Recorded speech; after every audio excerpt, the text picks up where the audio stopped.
¿Arrancamos, me parece? Dale, vamos. Aire. Buenas tardes, bienvenidos a una nueva emisión de Panorama Político Palermo Online. ¿Cómo estás, Pablo? ¿Qué tal? Buenas tardes a todos. Hoy un día medio extraño, se cortó la luz en gran parte de la capital federal. Habían anunciado inversiones en la luz, en el tema energético, pero igual se ¿Qué corta la pasó? luz. Y alguien desconectó el No, enchufe. no puede ser. Hoy es un esfuerzo pagar la tarifa de la energía eléctrica. Pero bueno. Y uno lo paga diciendo, bueno, vamos a tener un servicio bueno, acorde a la tarifa. Pero se cortó. Reventó en Morón, parece cuatro... Sí, no sé, desde Recoleta a subestaciones. Campana nos quedamos sin luz. Es poco serio todo, Pero acá ¿no? hay luz, en Sónica siempre hay luz. Y porque brilla. Exactamente, Radio así que Sónica. agradecemos y hoy más que nunca a Radio Sónica, especialmente a la RZ, a la radio donde estamos transmitiendo, porque hoy ellos tienen luz. Perfecto. Bueno. Y agradecemos al operador técnico, a Javier, muchas gracias por la operación técnica del programa, gracias a Pablo Santesteban y a Sofía Reicián por la colaboración. Y bueno, vamos a iniciar una nueva emisión de Dale. Panorama Político Palermo Online. Hoy es 15 de enero del 2026, para los que no lo saben.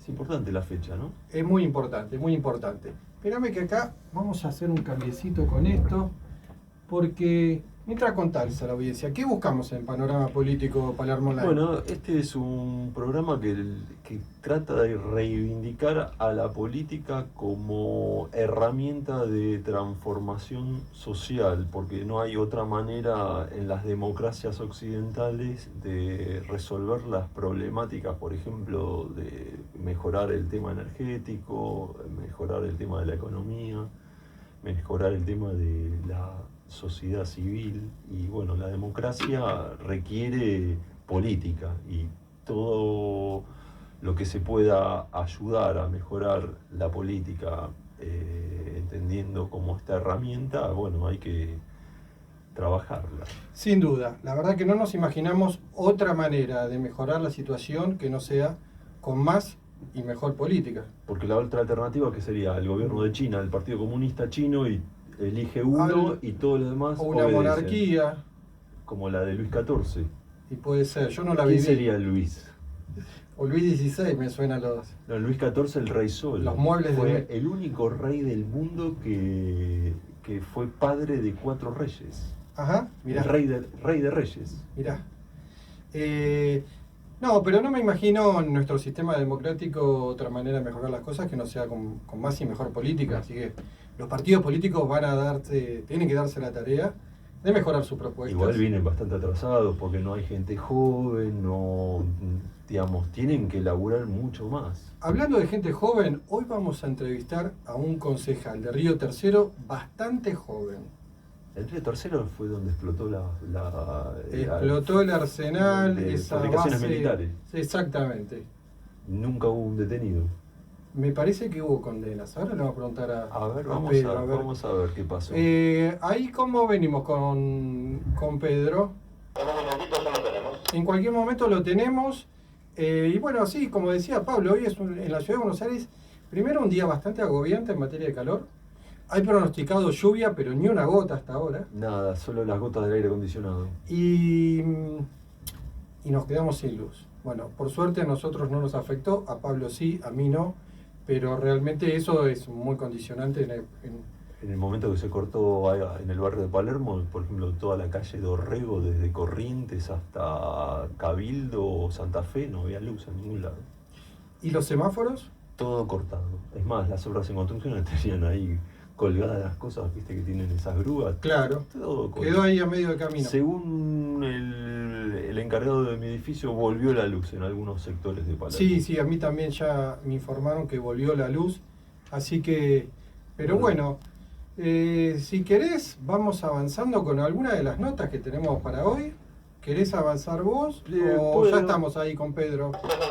Ahí está Pedro. Bueno, vamos a ver si ya nos está escuchando Pedro Boza. Él es actualmente concejal en la ciudad de Río Tercero, provincia de Córdoba. ¿Cómo estás, Pedro? ¿Qué tal, Ale? ¿Cómo andás? Hola, Pablo. Muy bien, por suerte, encontrándonos nuevamente en este año ya.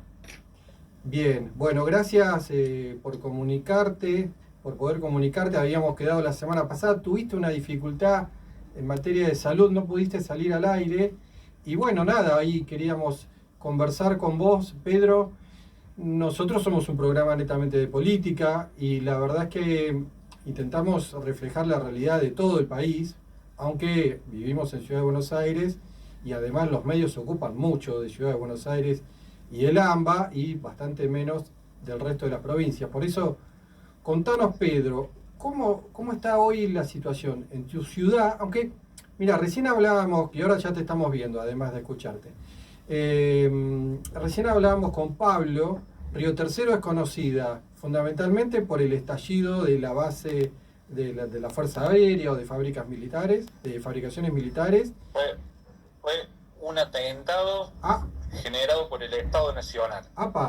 Mirá. En el año 95. La justicia determinó que fue un atentado.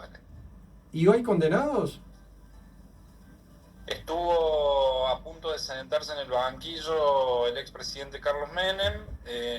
Finalmente no tuvo condena porque el tiempo biológico se lo llevó antes de poder ser condenado. Pero fue determinado por la justicia. Fue la voladura de la fábrica intencional con el objetivo de borrar pruebas y evidencias del tráfico de armas a Ecuador y Croacia.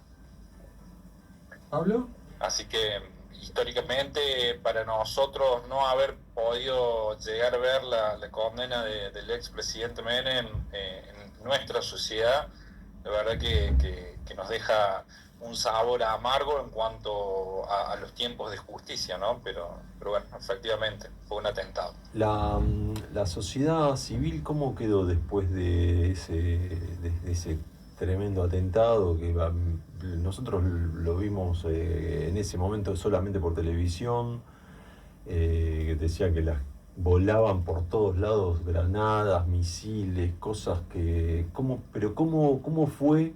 Me imagino que vos habrás estado en ese momento. Yo en ese momento tenía 15 años, ya han pasado 30 de esto.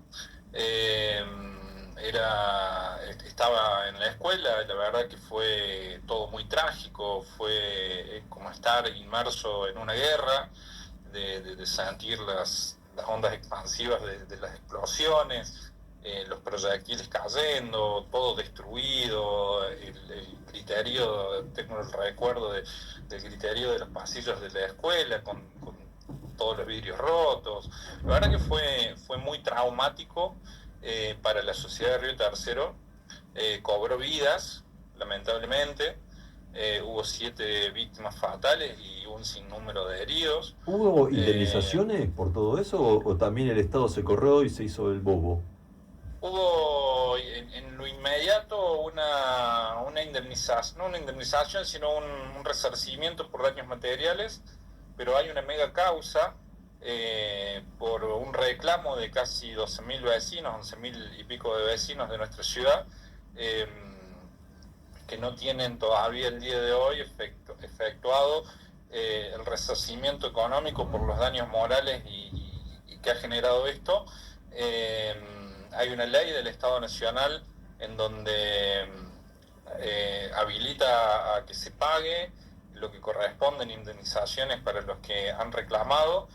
Bueno, efectivamente el día de hoy nadie ha cobrado ese resarcimiento, ¿no? Pero independientemente de eso, que a la vez es muy importante para aquellos que han iniciado ese reclamo, para darle un cierre de alguna manera a esto que inició hace 30 años atrás, la ciudad a partir de ese momento fue otra. La idiosincrasia de la gente, la sensibilidad, la reconfiguración de la matriz de nuestra ciudad ha cambiado. Tal es así que hoy tenemos una Universidad Nacional de Río Tercero, que ha sido parte del reclamo de resarcimiento como ciudad hacia el Estado Nacional y que pudimos verla concretada después de casi 30 años el año pasado. Lo cual a nosotros nos genera una bisagra en nuestra historia, porque gracias a esto vamos a poder reconfigurar muchos aspectos de nuestra ciudad a través de la educación. Así que bueno, una tragedia que signó a una ciudad tiene como puerta de crecimiento hoy una universidad nacional. Cambiando un poquito de tema, explícanos qué pasa políticamente en Río Tercero y en Córdoba fundamentalmente, por qué el pueblo en su mayoría eligió a Javier Milei y bueno, y después siguen las preguntas. Yo creo que la elección de Javier Milei, tanto en mi ciudad como en la provincia, está marcado por un hartazgo de la sociedad por la política tradicional, ¿no? Creo que ese hartazgo que se ha generado a lo largo del tiempo lo ha sabido representar opuestamente con su forma disruptiva y con un discurso apuntado a un público principalmente joven, pero que ha sabido generar esa disrupción en todo el sector etario. Independientemente de que podamos estar de acuerdo o no en algunas cuestiones planteadas por el presidente, creo que fue una etapa, un momento en donde la gente y la sociedad necesitaba y reclamaba esta posibilidad de un nuevo rumbo. Bueno, él ha sabido representar eso, independientemente, como digo, de estar de acuerdo o no en algunos aspectos. Nuestra ciudad actualmente está gobernando Juntos por el Cambio. Soy parte del gobierno de Juntos por el Cambio. En nuestra elección tuvimos casi el 57% de los votos en la ciudad, lo cual nos da un aliciente en cuanto al acompañamiento que hemos tenido de nuestra sociedad y una responsabilidad enorme para seguir generando instancias de transformación, de crecimiento, de gestión de nuestra ciudad. Disculpame que te moleste, ¿el empleo cómo viene en Río Tercero? Nosotros tenemos en esto de la macroeconomía en términos de acomodarse y esto de poder estabilizar en visión de los parámetros del presidente Milei, la realidad es que la industria ha sido afectada. Han cerrado industrias, yo trabajo mucho en el ámbito del emprendedorismo. Y cuando una industria cierra, surgen emprendimientos nuevos y te das cuenta algunas políticas, el daño que han generado en términos de producción, de industria. Ha habido una baja, ha habido despidos en industrias históricas de nuestra ciudad, pero entiendo que esto responde también a la reconfiguración de una macroeconomía, de un estilo y una nueva visión de Estado, impulsado por Milei y su visión liberal, lo cual implica también otras cuestiones que desde el municipio debemos afrontar en esto del achicamiento abrupto del Estado. Pero sí, se ha sentido la reducción y obviamente generando desde nuestros ámbitos y con las posibilidades que tenemos, instrumentos para poder paliar esa situación. Sí, Pedro, sin dudas la política económica del gobierno de Javier Milei ha afectado la industria, tal vez el sector más afectado negativamente. Después otros sectores por ahí como la minería o inclusive el agro, en algunos casos se mantiene, en otros casos está creciendo, pero el problema de la industria es que es el sector que más trabajo da. Así que más distribuidamente ofrece trabajo, entonces esto lo sentimos en todo el país. Por eso por ahí la pregunta Río Tercero, que tiene su sector industrial, aunque también tiene parte del campo, ¿no? Y otra pregunta, ¿cómo viene la recaudación municipal con todo este contexto de despidos? ¿Viene bien, viene mal, la gente está atrasada? No, nosotros en términos de atrasos en cuanto a los tributos no venimos muy mal. Lo que sí, hay una baja en la coparticipación en términos de vos ves limitado la producción y eso se ve reflejado después en los ingresos por coparticipación. En eso sí hay una baja considerable que obliga a hacer también una reestructuración de los gastos del municipio para tener ordenadas las cuentas y que eso no ponga en jaque el desempeño de la gestión. Pero en términos de la voluntad de pago del vecino es buena, en términos de coparticipación se ha reducido mucho. Pedro, vos venís de familia de políticos, ¿no? Sí. ¿Por qué decidiste meterte en la política? Yo vengo, a ver, mi abuelo ha sido intendente de mi ciudad, mi padre ha sido intendente de esta ciudad hace más de 30 años. Mi involucramiento en la política es de toda la vida, he militado desde muy joven, desde adolescente, y mi participación activa realmente en esto de ocupar alguna función pública ha sido a partir del año 2019, en donde desempeño la función de tribuno de cuentas de la Municipalidad de Río Tercero.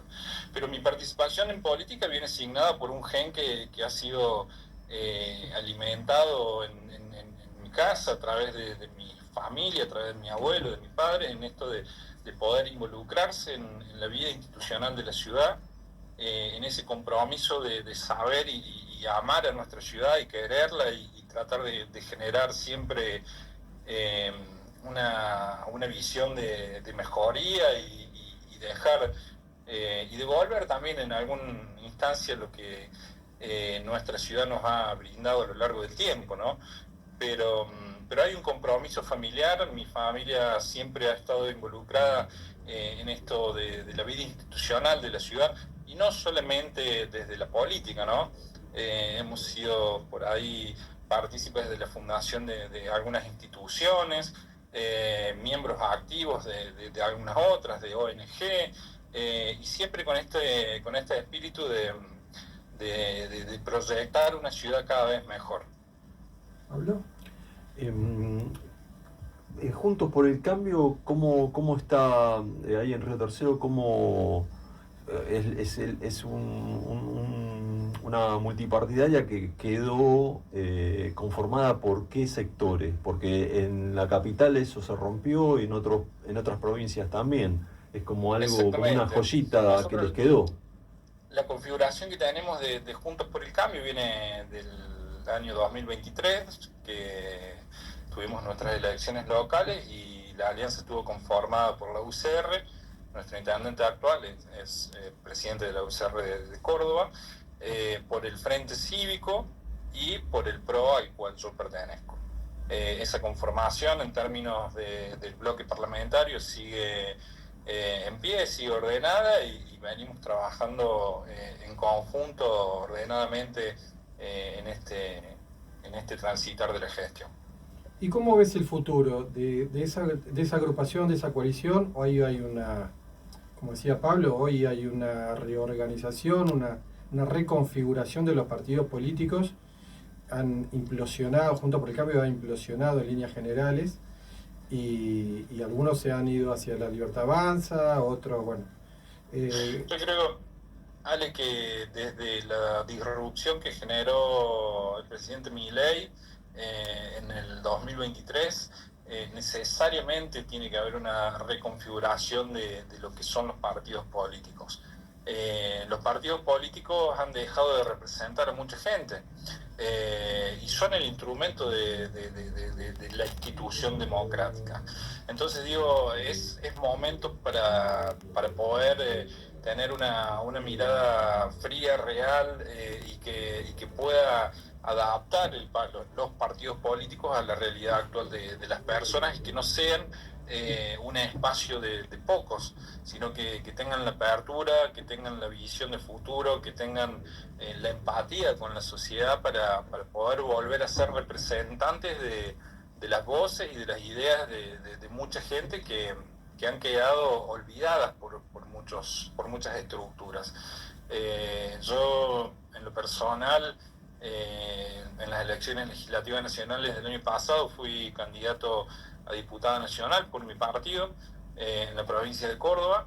En esta movida que generamos partidaria, yo tengo 45 años y era el integrante de la lista más viejo, con una apuesta importantísima en darle participación a la juventud, esa juventud preparada, esa juventud en funciones, esa juventud que proyecta y que invita a participar.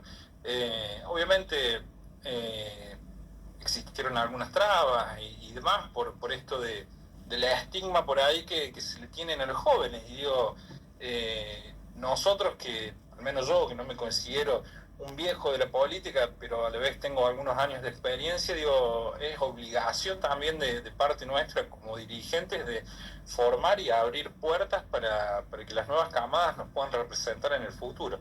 La verdad que fue una experiencia muy linda, muy positiva y realmente da pie e invito a la juventud del partido a poder ser parte activa en la toma de decisiones partidarias y bueno, estamos apostando eso para tratar de que nuestro partido tenga una apertura real y concreta hacia una nueva forma de transitar partidariamente. Bueno. ¿Cómo te llevas con el peronismo en Río Tercero? Yo la verdad tengo en mi desempeño político partidario siempre he tenido una excelente relación con todos los partidos y con todos los dirigentes de mi ciudad. Obviamente teniendo nuestras diferencias y esas diferencias poder discutirlas en base a proyectos, en base a consensos también. No tengo y no veo la política en términos personales. Siento la política de esta manera, en términos de proyecto y poder siempre a través de ahí generar una instancia de mejora para nuestra ciudad. Así que mi relación con el peronismo es excelente, con sus dirigentes actuales en mi ciudad también, viene de larga data. Como te digo, independientemente de cuáles son nuestras posturas y nuestras visiones diversas, ¿no? Bien, no se pelea con el peronismo, Pablo. No. ¿Van al mismo club con los compañeros? Claro. Pasa que no te olvides que nosotros vivimos en una sociedad de 50.000 habitantes.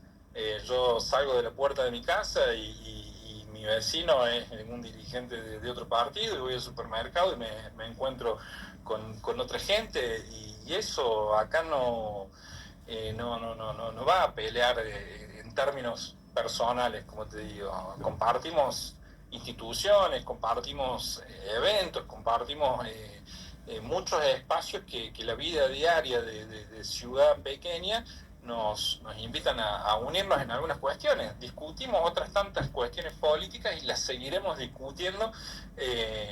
Y creo que también ahí es donde encontramos la riqueza en esto de poder construir algo superador. Pero no mido ni transito ni vivo la política en términos de discusiones personales. Perfecto. Bueno, Pedro, muchísimas gracias por estos minutos. Los mejores deseos para este año, para vos, para todo Río Tercero. Y en cualquier momento nos volvemos a comunicar. Con todo gusto. Te pido disculpas personalmente ahora por el contratiempo de la semana pasada. Y la verdad que es un placer para mí poder charlar con ustedes y ser parte en este comienzo de año nuevo para su programa. Así que felicitaciones de mi parte. Bueno, muchas gracias. Chao, Pedro. Conversábamos con Pedro Boza, él es actualmente concejal en la ciudad de Río Tercero, provincia de Córdoba. Y bueno, llegamos a mitad del programa, Pablo. Bueno, vamos a la tanda entonces. Vamos a la tanda y volvemos en unos escasos minutos. Midas Peluquería. Viví la experiencia Midas, donde el cliente está en el centro de la escena. Encontranos en pleno Palermo, Scalabrini Ortiz 3174. Turnos al 1161 54 58 49. Midas Peluquería. Confíen en este programa. Midas Peluquería, el mejor salón de belleza de Palermo, se ubica en Salabrini Ortiz 3174. Cuenta con los mejores profesionales y productos. Viví la experiencia Midas. Turnos al 11615458846. Imanes Magneto. Los mejores imanes comerciales los encontrarás en www.imanesmagneto.com.ar. Y administrador de consorcios Reisian. ¿Problemas en el consorcio? Asesórate con el Dr. Mariano Reisian y viví una experiencia única de administración. Llámalo al 1150361826. Y que nos dé a nosotros dos. Hoy a los tres vamos a ver.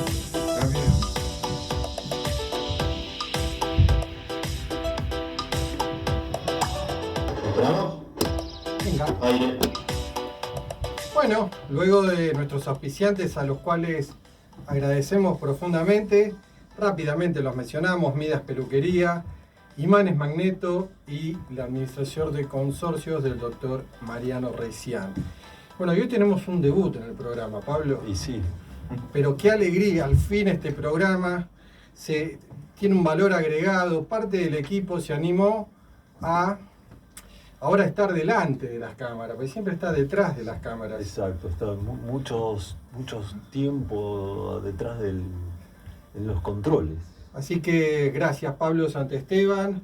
Hoy Pablo va a estar desarrollando un tema que tiene que ver con un 15 de enero, cosas que pasaron un 15 de enero, pero hace unos cuantos años. ¿Y qué pasó, Pablo, hace cuántos años? Sí, atención que tenemos varias efemérides, desde 1928 hasta la fecha, muchas que nos tocan a los argentinos. A ver. En 1928 nació en Alcorta, Santa Fe, el poeta y artista plástico Hugo Padelletti, autor de algunas obras famosas como poemas Parlamentarios del Viento y ensayos sobre arte y filosofía. Bien. Al año siguiente, en 1999, nació en Atlanta Martin Luther King. Ah, es conocido ese. Un líder estadounidense que luchó mucho por los derechos civiles. Fue destacado en la lucha de la no violencia, lideró el boicot de Montgomery en 1955 y pronunció su histórico discurso "Yo tengo un sueño" durante la marcha de Washington en 1963. Su labor le hizo ganar un premio Nobel de la Paz en 1964 y finalmente fue asesinado en el 68. Mira. Después, en 1944, algunos memoriosos recordarán un famoso terremoto de 7.0 grados que devastó San Juan, Sí. causando más de 10.000 muertes y dejando en ruinas a la ciudad entera. Con epicentro en Caucete, Claro. una ciudad cercana a la capital sanjuanina. Su reconstrucción se extendió durante años y en ese contexto se conocieron Perón y Eva Duarte, ya que hicieron un festival benéfico. En el Luna Park. Sí. Mirá. Y en 1959, los trabajadores del frigorífico Lisandro de la Torre tomaron la planta para oponerse a su privatización bajo el gobierno de Frondizi. La protesta desató una fuerte represión judicial y una huelga general. Tras el levantamiento de la ocupación, unos 5.000 empleados fueron despedidos y finalmente la empresa fue entregada a la Corporación Argentina de Productores de Carne. Todo un hecho histórico ese. Sí, Metieron preso un montón de gente inocente. sí, y despidieron a otros tantos. Bueno, muy bien, ¿qué más? Nada más. Bueno, hasta con ahí llegamos eso, hoy. eso ha sucedido un 15 de enero Sí. de hace algunos años en nuestra rica historia. Bueno, muchas gracias, Pablo, Bueno, de nada.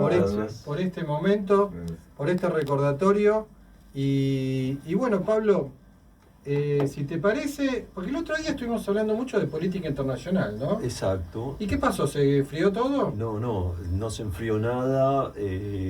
Donald Trump quiere invadir Groenlandia. Ah. La Unión Europea medio que no sabe muy bien qué hacer, porque antes el enemigo era Rusia, pero ahora no saben si Estados Unidos los va a invadir y qué van a hacer. Bueno, hoy está teniendo varios enemigos, ¿no? es como que pateó el tablero Donald Sí, Trump y exactamente. esto tiene que ver con una teoría, teoría Monroe, A ver, pero ¿qué es eso? es así. De Monroe a Donald Trump, cuando una doctrina histórica vuelve con olor a pólvora. Ujú.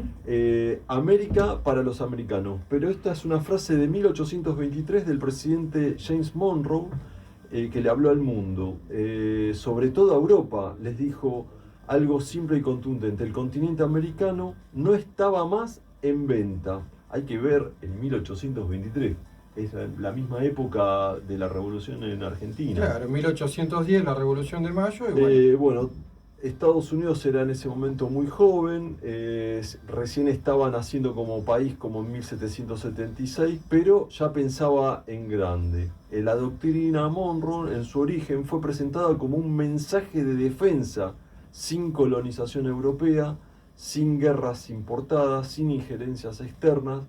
A cambio, Estados Unidos prometía no intervenir, al menos en el discurso, pero la historia, como siempre, se encargó de torcer los ideales. A comienzos del siglo XX, con Roosevelt la doctrina cambió de tono. Ya no se trataba solo de frenar a Europa. Estados Unidos se arrogó el derecho de intervenir en América Latina para corregir gobiernos, economías, conflictos internos. Nacía el famoso Colorario Roosevelt, que es parecido. Desde ese entonces la región pasó de ser hermana a convertirse en el patio trasero. Nosotros somos el patio trasero de Estados Unidos. A comienzos de este siglo empezó la famosa la Guerra Fría. La doctrina Monroe volvió a mutar con Eisenhower y la llamó teoría del demonio. Cualquier país latinoamericano que se desviara del alineamiento con Washington era considerado una amenaza comunista. Volvió el fantasma comunista, el fantasma de la B. El fantasma de la B. El resultado es desconocido: golpes de Estado, invasiones, ¿no te suena? ¿Te suena? Sí, me suena, sí. Operaciones encubiertas, dictaduras y guerras que todavía sangran en la memoria colectiva del continente. Después de la caída de la Unión Soviética, la doctrina Monroe pareció quedar guardada en los cajones de la historia, pero ¿con quién volvió? ¿Con quién? Con Donald Trump. Claro. Entonces, Trump la desempolvó de su primer mandato, acusando ¿a quién? A Rusia. No, a China. Ah.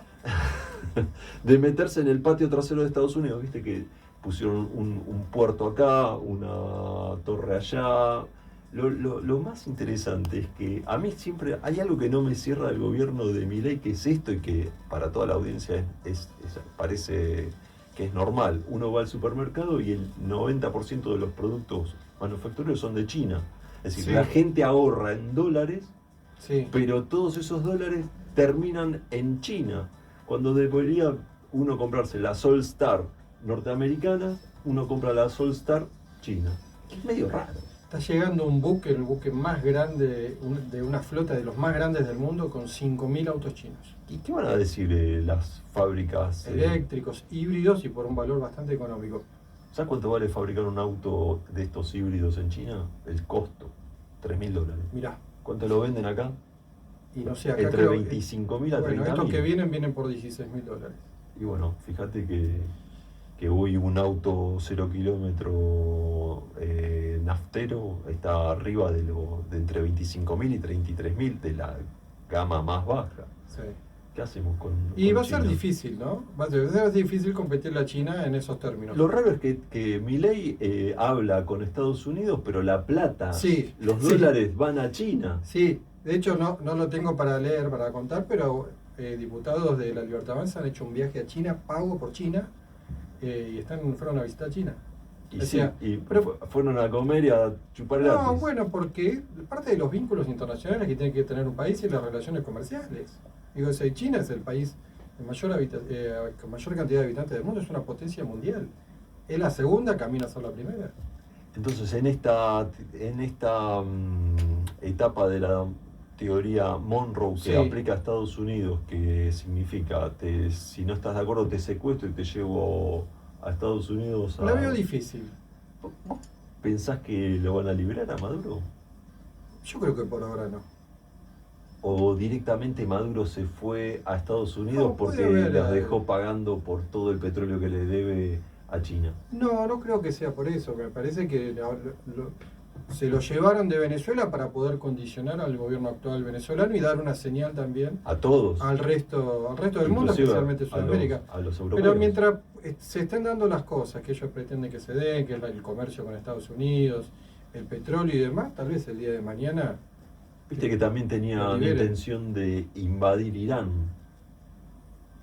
No lo sentí, no lo he leído con Bueno. claridad. Especulaciones hay muchas, pero bueno, está claro cuál es la doctrina Monroe a la cual está adhiriendo Sí. Donald Trump, pero nada, el escenario no es el mismo, así que veremos cómo avanza esto. ¿Algún día será Argentina para los argentinos? Sí, yo creo que sí, estoy convencido que sí. Siempre intentando hacer equilibrio entre las distintas potencias, a veces hay gobiernos que van más para un lado y otros que ¿Esa van cómo más sería para la, otro. la teoría del asado? Y va para acá, va para allá, pero hay que apostar más a la Argentina. Y también, sabés que me estoy dando cuenta que tenías una muy buena información de Palermo. Tengo una información arqueológica. ¿Qué pasó en Palermo? ¿Viste el aeropuerto?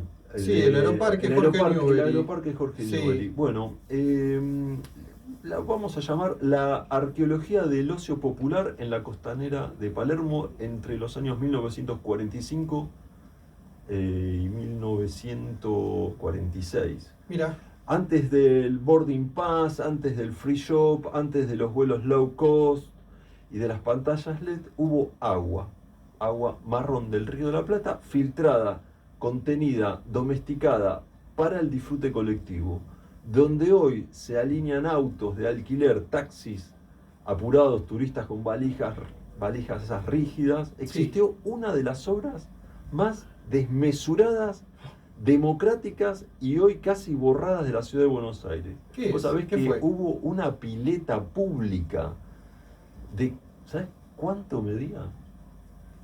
200 metros. 840 metros de largo. 8 cuadras.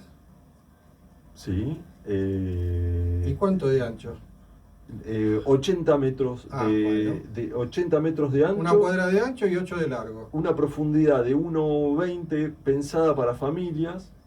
Claro. Vamos a ver el contexto. A ver. Para entender la pileta hay que entender el momento histórico. Sí. Finales de los años 40, Buenos Aires crece. ¿Por qué? Porque se industrializa, Sí, lleno de fábricas estaba Argentina. sí, Se llenó de ¿qué? De trabajadores que llegaban del interior. sí.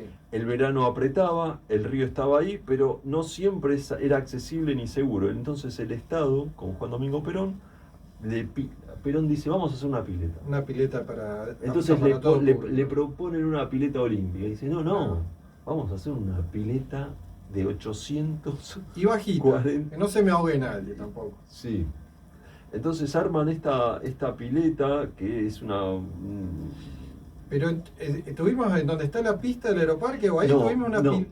¿Sabes dónde estaba exactamente? ¿Viste ¿Dónde? cuando vos en el viejo estacionamiento? Sí. Bueno, ahí estaba Ahí la estaba pileta, la pileta. hasta, digamos, donde está el golf ese, Sí. hasta el final Sí, del hasta el norte. final. Ahora está un poquito después del Club de Pescadores. Entonces fue una de las piletas más grandes del mundo. ¿Y qué pasó?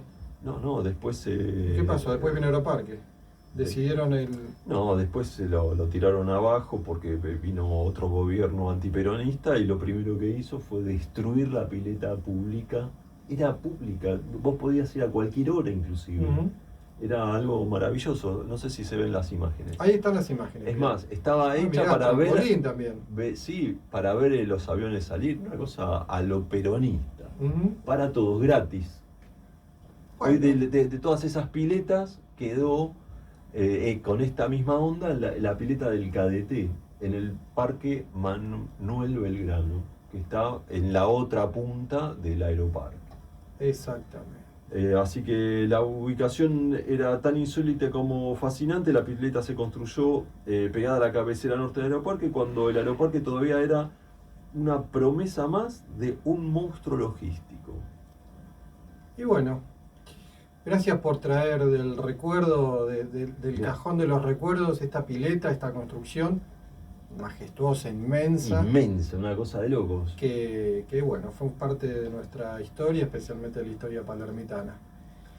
Así que... ¿Sabes de qué tengo ganas de hablar hoy también? A ver. Hace poquito se conocieron los números de la inflación, ¿sí? 2,8 de diciembre, ¿no? El gobierno festejó que anualizado da 31,5 y es la más baja desde el año 2017, ¿sí? Correcto. Está bien, es un mérito. La inflación anual va bajando y comparándola hacia atrás, el último año que estuvo por debajo de 31,5 fue en el año 2017, del segundo año de mandato de Mauricio Macri. Pero la inflación viene subiendo. 2,8, antes fue 2,5, 2,3. El presidente Milei nos prometió, nos aseguró que en agosto de este año faltan, mitad de este año, o agosto de este año, pero faltan 6, 7 meses, la inflación iba a empezar con 0. ¿Te acordás que lo dijo? Sí, dijo muchas cosas. Bueno, pero yo hoy estoy analizando esto. Después, datos duros, ¿no? Lo más vamos con importante. datos duros. Parece difícil llegar a 0, y pico, pero a mí me encantaría. Así que en eso lo rebanco. Vamos por ese 0, y pico, pero los números de diciembre hoy no son buenos, ¿sí? Anualizado hay como para festejar. Pero ¿qué está pasando con el principal sector que hoy está siendo perjudicado, digamos, por estas políticas públicas hacia ese sector, que es el sector de los jubilados? Se habla mucho de que ganaron, de que pierden contra la inflación y demás. Y acá voy a citar a chequeado.com, me parecen de lo más serio que hay en materia de periodismo e investigación. Ellos mencionan que en el año 2025, por el congelamiento del bono, recordemos que hay un bono de 70.000 pesos para los que ganan la mínima, que está congelado desde su creación prácticamente, que fue a inicios de la gestión de Javier Milei. Con el congelamiento del bono, los jubilados que cobran la mínima perdieron 4,6 poder de compra frente a la inflación en el año 2025. 4,6. De cada 100 pesos perdieron 4 pesos con 6. Mientras que quienes perciben haberes por encima de la jubilación mínima tuvieron una mejora del 0,4. Unos pesitos, pero bueno, al menos le empataron y han recuperado un poquito de poder adquisitivo. Según la Defensoría del Pueblo porteño, esta pérdida sostenida se traduce en una crisis humanitaria debido a la situación alimentaria, habitacional y sanitaria de los jubilados. En la última década, los jubilados de la mínima perdieron el 34% de su poder adquisitivo. La caída fue del 23,6% durante el gobierno de Mauricio Macri, de 6,5% con Alberto Fernández, y en lo que lleva el gobierno de Javier Milei la caída es del 7,6%. En 2025, los jubilados que perciben el haber mínimo perdieron 4,6%, reitero, de su poder de compra, mientras que el resto, mientras los que no perciben el bono de 70.000, más o menos que empataron la jubilación. Pues sabes que La yo inflación, perdón. Soy diabético tipo 2 y no como casi harinas refinadas. Entonces como frutos secos, por ejemplo, como nueces. El medio kilo de nuez estaba en diciembre, para el 24-25 de diciembre, 15.500 del medio kilo. ¿Cuánto lo venden hoy en una dietética? 20. 25. Es decir, los aumentos, fíjate que después de fin de año fueron muy fuertes. Sí, la verdad que hay una sensación de que la inflación 2,4, uno ve aumentos del 10, del 15, después llegamos a los números de 2,4, 2,8 en este caso. Pero por ejemplo en esta última medición aumentó más alimentos, aumentó 4,1, y transporte, aumentó 4,1, y los alimentos también aumentaron por encima del promedio. Después el promedio termina siendo a veces menor, pero claramente la canasta básica ha subido más que ese 2,8, y posiblemente los números de pobreza en la próxima medición nos sigan dando a la baja. Es lo que hoy estaríamos viendo con las últimas mediciones. Es raro, yo lo que veo en el supermercado es que los productos aumentan, están todos remarcados. Sí, la verdad que sí. Bueno, ahora tendremos que esperar esto que ha prometido el gobierno de llegar a un número debajo del 1%. Vamos a ver si llegan, están comprando dólares, están haciendo lo que pueden para mí. Mira, tengo otro tema también que hoy ya no se está hablando tanto, pero hizo bastante ruido hace poco, que tiene que ver con las nuevas facultades que va a tener la CIDE. Ah, eso está bueno para los que son agentes de la CIDE, porque pueden detener a cualquiera simplemente porque creen que hay que detenerlo. Claro, van a tener la facultad que antes no tenían, que antes debían requerir para un allanamiento, por ejemplo, una orden judicial, o para una detención. No son policías los agentes de la CIDE. No, son policía políticos, sí, son políticos son rentados. funcionarios o son empleados públicos con determinada capacitación, pero la policía sí puede detener infragante a una persona. Yo conozco a varias personas que laburan en la CIDE y son unos mamarrachos. Yo no conozco a ninguno. Yo la verdad que los sé quiénes son. Ajá. Y no tienen ningún tipo de preparación. Digamos, Maxwell Smart, el agente 86 tenía más preparación. Podríamos invitarlos al programa. Así No van a querer. Venían con su nombre. Son una cosa de con lo... su seudónimo te que digo venga. una cosa, la CIDE es tal cual, ¿viste los militantes de la Libertad Avanza? No seamos... que son así discriminatorios. como... Hay de todo. Sí, pero son muy extrovertidos. Son bueno, expresivos. Bueno, sumaron un montón de empleo público por ahí.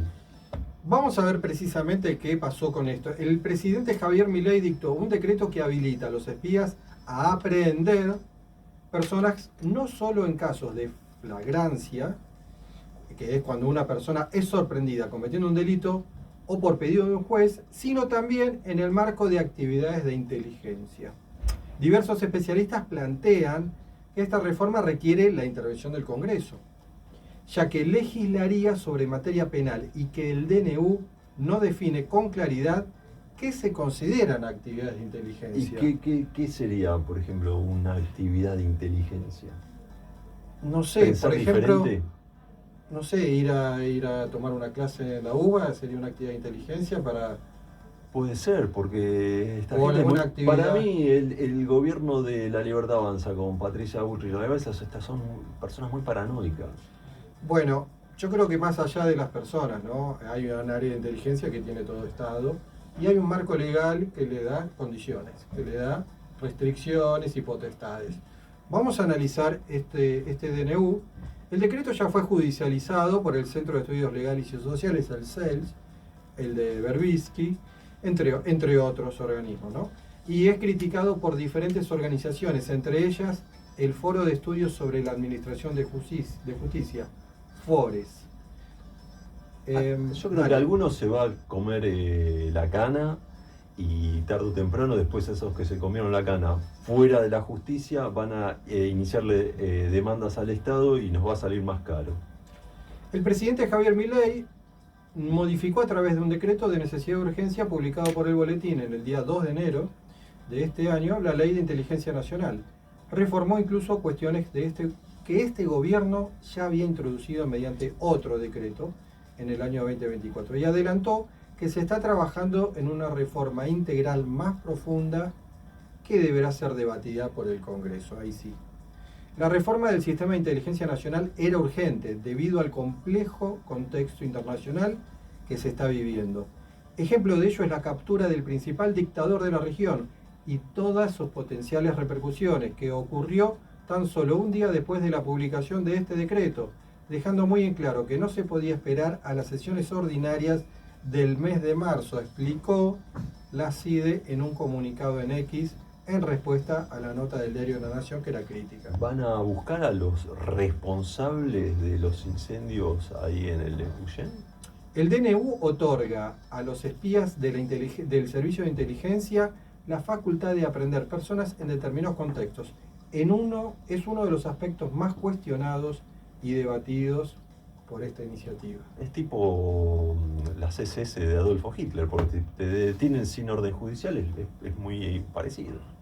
Yo siempre confío en la democracia argentina, en el sistema que tenemos, en el republicano, en los resortes que hay en este país. Cuando siempre hay algún exceso o de algún gobierno o de alguna ley, aparecen esos resortes y se termina equilibrando. Cuando un político detiene a una persona y lo acusa de algo sin una orden judicial, hay algo raro. Siempre, toda la vida fue así. Si no, volvemos a la época de la dictadura militar, que Suárez Mason y Macera detenían gente, la subían a un avión, la tiraban llena de piedra para que se hundan en el río. Fíjate que tarde o temprano la justicia llegó con el juicio de la Junta. Sí. Y fueron castigados. Sí, superamos bien esa situación, digamos. La verdad que con justicia y... Esperemos que no vengan a detenernos a nosotros, ¿no? Yo creo que no va a suceder, por supuesto, ni con vos, ni conmigo, pero por ahí el operador, no, tampoco.